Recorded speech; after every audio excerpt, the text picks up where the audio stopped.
Bismillahirrahmanirrahim. Assalamualaikum warahmatullahi wabarakatuh. Saya Farha Latus Syarifah. Di video kali ini saya akan menjelaskan tentang pembelajaran versus pemerolehan bahasa dan kompetensi versus performansi. Pengertian pemerolehan bahasa, pembelajaran bahasa, kompetensi, dan performansi. Yang pertama, pemerolehan bahasa.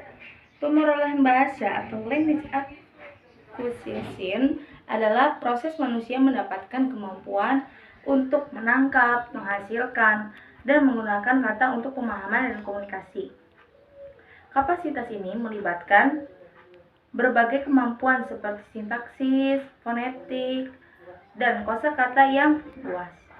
Pemerolehan bahasa merupakan proses yang berlangsung di dalam otak anak-anak ketika dia memperoleh bahasa pertamanya atau bahasa ibu.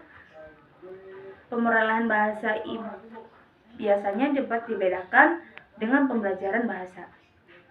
Yang kedua, pengertian pembelajaran bahasa. Pembelajaran bahasa merupakan upaya membelajarkan siswa. Kegiatan pengupayaan ini akan mengakibatkan siswa dapat mempelajari sesuatu dengan cara efektif dan efisien. Upaya-upaya yang dilakukan dapat berupa analisis tujuan dan karakteristik tadi dari siswa. Analisis sumber belajar, menetapkan strategi perorganisasian, isi pembelajaran, menetapkan strategi penyampaian pembelajaran, menetapkan strategi pengelolaan pembelajaran, dan menetapkan prosedur pengukuran hasil pembelajaran. Yang ketiga, kompetensi. Kompetensi kebahasaan adalah pengetahuan tentang sesuatu yang bersifat abstrak yang berisi pengetahuan tentang kaidah, parameter atau prinsip-prinsip, serta konfigurasi-konfigurasi sistem bahasa. Kompetensi kebahasaan merupakan pengetahuan gramatikal yang berada dalam struktur mental di belakang bahasa. Kompetensi kebahasaan tidak sama dengan pemakaian bahasa. Kompetensi kebahasaan bukanlah kemampuan untuk menyusun dan memakai kalimat, melainkan pengetahuan tentang kaidah-kaidah dari sistem kaidah. Yang keempat, performansi. Performansi merupakan perwujudan atau realisasi kompetensi yang dapat diamati secara jelas. Performansi merupakan aksi secara nyata seperti berbicara, menulis, dan juga komprehensi seperti menyimak dan membaca pada peristiwa-peristiwa ahli bahasa. Sekarang tujuan pembelajaran bahasa. Tujuan pembelajaran bahasa menurut Basiron 1999 adalah keterampilan komunikasi dalam berbagai konteks komunikasi. Kemampuan yang dikembangkan adalah daya tangkap makna, peran, dan daya tafsir, menilai, dan mengekspresikan diri dengan berbahasa. Untuk mencapai tujuan di atas, pembelajaran bahasa harus mengetahui prinsip-prinsip belajar bahasa yang kemudian diwujudkan dalam kegiatan pembelajarannya, serta menjadikan aspek-aspek tersebut sebagai petunjuk dalam kegiatan pembelajarannya. Yang pertama, diperlakukan sebagai individu yang memiliki kebutuhan dan minat. Yang kedua, diberi kesempatan berpartisipasi dalam penggunaan bahasa secara komunikatif dalam berbagai macam aktivitas. Yang ketiga, bila ia secara tidak sengaja memfokuskan pembelajarannya kepada bentuk, keterampilan, dan strategi untuk mendukung proses pemerolehan bahasa. Yang keempat, ia disebarkan dalam data sosiokultural dan pengalaman langsung dengan budaya menjadi bagian dari bahasa sasaran. Yang kelima, jika menyadari akan peran dan hakikat bahasa dan budayanya. Yang keenam, jika diberi umpan balik yang tepat menyangkut kemajuan mereka. Dan yang terakhir, yang ketujuh, jika diberi kesempatan untuk mengatur pembelajaran mereka sendiri, menurut Aminuddin 1994.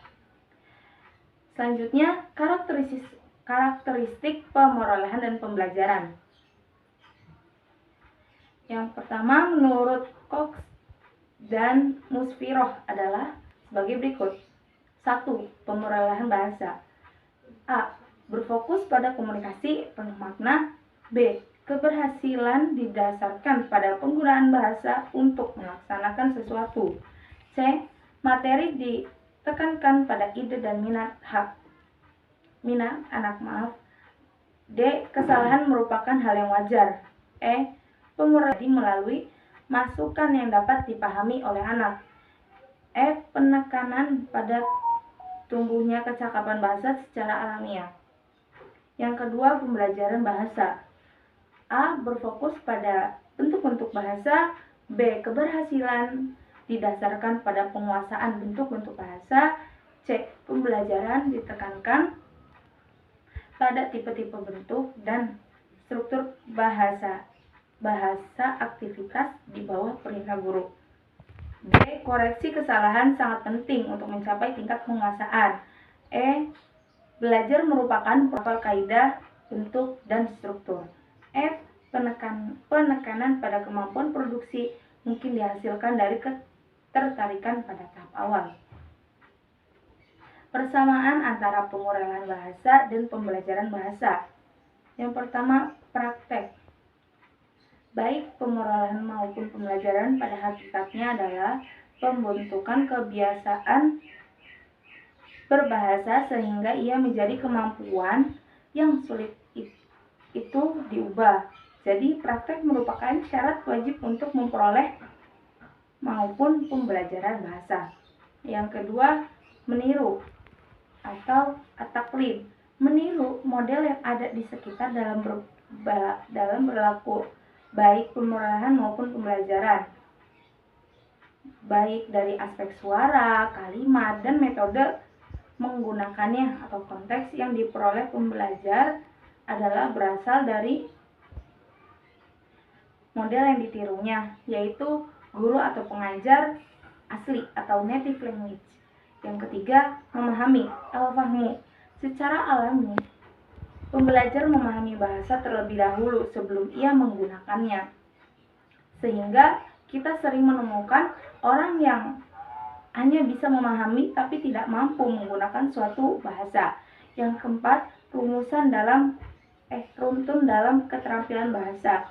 Yang kelima, mempelajari kaidah-kaidah bahasa atau ta'limun nahwu. Selanjutnya, perbedaan antara pemerolehan dan pembelajaran bahasa. Yang pertama, perbedaan motivasi atau tujuan, ikhtilaful dawafi'. Yang kedua, perbedaan lingkungan, ikhtilaful bai'ah. Yang ketiga, model atau fu'ul mauduj. Yang keempat, perbedaan waktu, ikhtilaful waqti. Yang kelima, konteks belajar atau mawaqifut ta'lim. Persamaan dan perbedaan antara keduanya harus diketahui dan dipahami oleh seorang pendidik bahasa Arab, sehingga ia dapat mengkondisikan pembelajaran bahasa dengan efektif dan efisien sesuai dengan konteks yang ia hadapi, sehingga ia tidak memaksakan proses pemerolehan terhadap pembelajaran bahasa dan juga sebaliknya. Selanjutnya, perbedaan antara kompetensi dan performansi. Noam Chomsky membedakan kompetensi dan performansi, yaitu kompetensi adalah pengetahuan penutur atau pendengar mengenai bahasanya, sedangkan performansi adalah pelaksanaan berbahasa dalam bentuk menerbitkan kalimat-kalimat dalam keadaan yang nyata. Dalam masyarakat teknologi, perbedaan kompetensi dan performansi digunakan dalam semua sisi kehidupannya. Misalnya, diasumsikan anak-anak memiliki kompetensi tertentu, bahwa kompetensi itu dapat diukur dan dinilai dengan teknik observasi dari sampel yang dipilih dengan apa yang disebut tes atau ujian. Sedangkan keterkaitan antara kompetensi dan performansi terletak pada kompetensi kebahasaan, merupakan istilah yang dipopulerkan oleh Chomsky tahun 1965. Dalam hal ini, kompetensi mengacu pada pengetahuan gramatika, pembicara, pendengar, yang ideal dalam suatu masyarakat yang homogen mengetahui dan menguasai kaidah-kaidah gramatika bahasanya. Fungsi adalah aktualisasi dari kompetensi kebahasaan tersebut.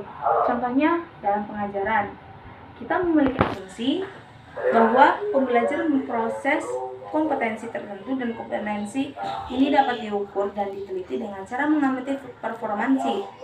Cara ini umumnya disebut tes atau dengan ujian. Dalam linguistik, kompetensi mengacu pada pengetahuan sistem kebahasaan, kaidah-kaidah kebahasaan, kosakata, unsur-unsur kebahasaan, dan bagaimana unsur-unsur itu dirangkaikan sehingga dapat menjadi kalimat yang memiliki arti.